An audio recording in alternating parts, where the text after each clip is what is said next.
সঞ্চিতার কাছে পল্লবীর ব্যাপারে সব সত্যি জানতে পেরে খুশিতে আত্মহারা হয়ে গেল আদিত্য। হ্যাঁ বন্ধুরা, এমনটাই দেখা যাবে। তাই সম্পূর্ণ জানতে ভিডিওটিতে লাইক দিয়ে চ্যানেলটি সাবস্ক্রাইব করে দেখতে থাকুন।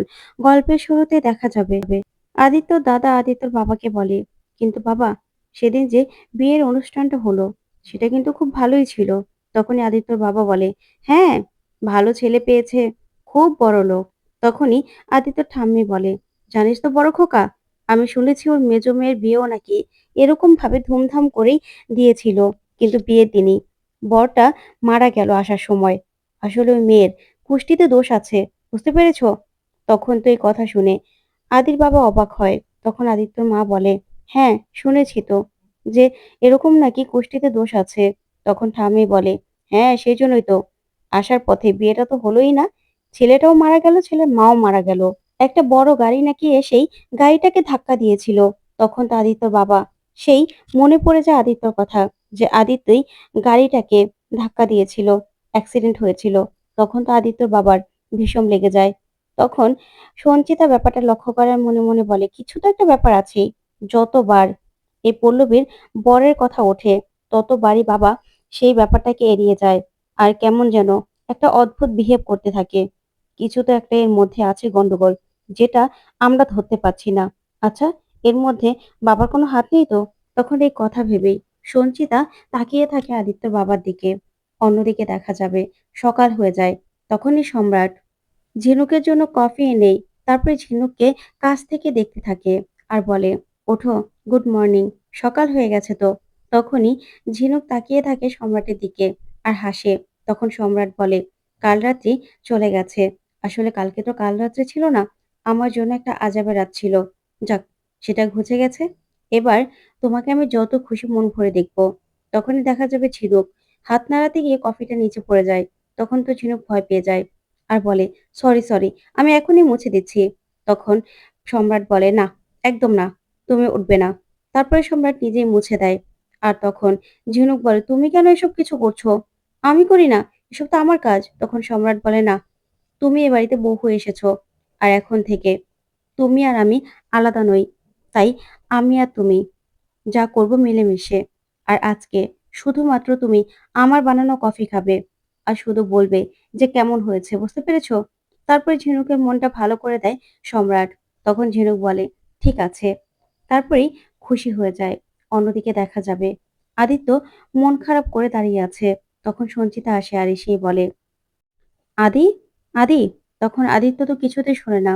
ওইদিকে সঞ্চিতা তখনই ফোনে কথা বলার নাটক করে আর বলে, আর বলিস না, হ্যাঁ বিয়েতে তো খুব ভালো আয়োজন হয়েছিল, আমরা গিয়েছিলাম তো। না না, পল্লবীর বিয়ে ছিল না, ছিল পল্লবীর ছোট বোনের বিয়ে। ওই মেয়েটা, বাচ্চা মেয়েটা, হ্যাঁ হ্যাঁ, ওই মেয়েটাকে তো পল্লবী নিজে মানুষ করছে, দেখ কত বড় মন মেয়েটার। না হলে অন্যের মেয়েকে কেউ নিজের মেয়ে বলে চালায়? ঠিক তখনই আদিত্য এই কথা শুনেই অবাক হয়। তারপর সঞ্চিতার কাছে গিয়ে বলে, বৌদি, কারোর সঙ্গে কথা বলছো? তখন সঞ্চিতা বলে, না না। আদি বলো, তোমাকে এতক্ষণ ধরে ডাকছি, তুমি তো শুনছোই না। তখন আদি বলে, বৌদি, কিছু মনে করো না। তুমি দিদির ননদের কথা, পল্লবীর কথা কি যেন বলছিলে? তখন সঞ্চিতা বলে, কেন আদি, তুমি পল্লবীর কথা কেন জিজ্ঞাসা করছো? তখনই আদি কিছু না বলে সঞ্চিতা বলে, তুমি কি পল্লবীকে ভালোবেসে ফেলেছো? বলো। তখন আদি বলে, আর কি বলবো বৌদি, বলো তো, ভালোবেসে আর কি হবে, ও তো বিয়ে হয়ে গেছে, ওর একটা মেয়েও আছে। তখন সঞ্চিতা বলে, না আদি, পল্লবীর বিয়ে হয়নি। আমি যা বলছি তুমি বিশ্বাস করো, পল্লবীর বিয়ে হয়নি। তখন আদিত্য বলে, তাহলে যে মেয়েটা পল্লবীকে মামাম বলছিল? তখন সঞ্চিতা বলে, আসলে পল্লবীর বিয়ে ঠিক হয়েছিল বিয়ের দিনই। আসার সময় একটা গাড়ির সঙ্গে ধাক্কা লেগেই ওর বরের অ্যাক্সিডেন্ট হয়ে যায়। তখন ওর বর আর ওর বরের মা মারা যায়। তখন থেকেই পল্লবী এই মেয়েটাকে নিজের মেয়ে বলে মানুষ করছে। তুমি ভাবতে পারছো পল্লবী কত ভালো একটা মানুষ? তখন আদিত্য বলে, কি বলছো বৌদি, তুমি এত কিছু জানলে কি করে? তখন সঞ্চিতা বলে, আমাকে পল্লবী বলেছে। জানো তো, পল্লবীর সঙ্গে আমার অনেক কথা হয়েছে, অনেক গল্প হয়েছে। তখন তো আদিত্য খুশিতে লাফাতে থাকে আর বলে, সত্যি বৌদি, আমি যে কি খুশি হয়েছি কি বলবো। তুমি আমার সব থেকে বেস্ট বৌদি। খুব ভালো লাগছে আমার এই কথাগুলো শুনে। Thank you, thank you. তখনই সঞ্চিতাও খুশি হওয়ার বলে, আদি, কি যে করছো না? তখনই আদি বলে, কিন্তু বৌদি, এই যে তুমি আমাকে এই কথাগুলো বললে আর আমি তোমাকে বললাম, তুমি কিন্তু কারো সঙ্গে এই কথাগুলো শেয়ার করো না। তুমি আমাকে প্রমিস করো।" তখন সঞ্চিতা বলে, "আদি, আজকে থেকে তুমি আমার দেওর নয়। তুমি আমার ভাই, আমি তোমার দিদি। তাই ভা দিদি হয়ে ভাইয়ের কোনো কথা কারো সঙ্গে শেয়ার করতে পারি? একদম না। কাউকে বলব না।" তখনই আদি খুশিতে সেখান থেকে লাফাতে, লাফাতে বেরিয়ে যায়। তখনই আদির মা আদির জন্য খাবার নিয়ে আসে আর বলে, "আদি কোথায় গেল?" তখন সঞ্চিতা বলে, "কি জানি? আদি তো বাড়ি থেকে বেরিয়ে গেল মা।" তখন আদির মা বলে, "আদি খাচ্ছেও না, কিছুই না। ছেলেটা যে কি হলো কে জানে? ব্যাস, ছেলেটাকে যত তাড়াতাড়ি সম্ভব বিয়ে করিয়ে দেব। তাহলে যদি বউয়ের কথা শোনে, আমার কথা তো একদম শুনছে না।" তখন সঞ্চিতা বলে, "হ্যাঁ মা, ঠিক কথা বলেছেন। আমারও না এরকমটাই মনে হচ্ছে। আদিকে বিয়ে করিয়ে দেওয়াই দরকার। অন্যদিকে দেখা যাবে।" সম্রাট ঝিনুককে বলে, "আচ্ছা ঝিনুক, তোমার এখানে খারাপ লাগছে না তো?" তখন ঝিনুক বলে, "না, খারাপ লাগবে কেন? তবে সবার জন্য না একটু মন কেমন করছে। আর আমার এটাই খারাপ লাগছে যে তোমার এত বড় বাড়ি। অথচ এখানে আমরা শুধুমাত্র দুজন আছি।" তখন সম্রাট বলে, "কেন? তোমার আমার সঙ্গে ভালো লাগছে না?" তখন ঝিনুক বলে, "আরে আমি তো সে কথা বলিনি। দেখো, আমরা সবাই মিলে তো একসঙ্গে থাকতাম। কত হৈ হুল্লোড় করতাম। সবাই কত আনন্দ করে ওই ছোট্ট বাড়িটাতে থাকতাম। আর দেখো, তোমার এত বড় বাড়ি। তার মধ্যে মাত্র আমরা দুজন থাকি। এটা ভেবেই না একটু কেমন লাগছে।" তখন সম্রাটের মন খারাপ হয়। তখন ঝিনুক বলে, "আরে আমার মনে যা ছিল তাই তো বললাম।" তারপরে সম্রাট ঝিনুককে একটা গিফট দেয়। তখন ঝিনুক বলে, "আবার কি গিফট এনেছো? আজকে তো আমি গিফট পেতে, পেতে মনে হচ্ছে পাগল হয়ে যাব।" তখন সম্রাট বলে, "খুলেই দেখো না।" তারপরে ঝিনুক যখনই শাড়িটা দেখে খুশি হয়ে যায় আর বলে, "সত্যি এত সুন্দর হয়েছে না শাড়িটা? খুব সুন্দর।" তখন সম্রাট বলে, "তাহলে এই শাড়িটা পরে রেডি হয়ে নাও। এই শাড়িটা তোমার জন্য। আমি তোমাকে শুধু গিফট দেব আর তুমি নেবে। বুঝতে পেরেছো?"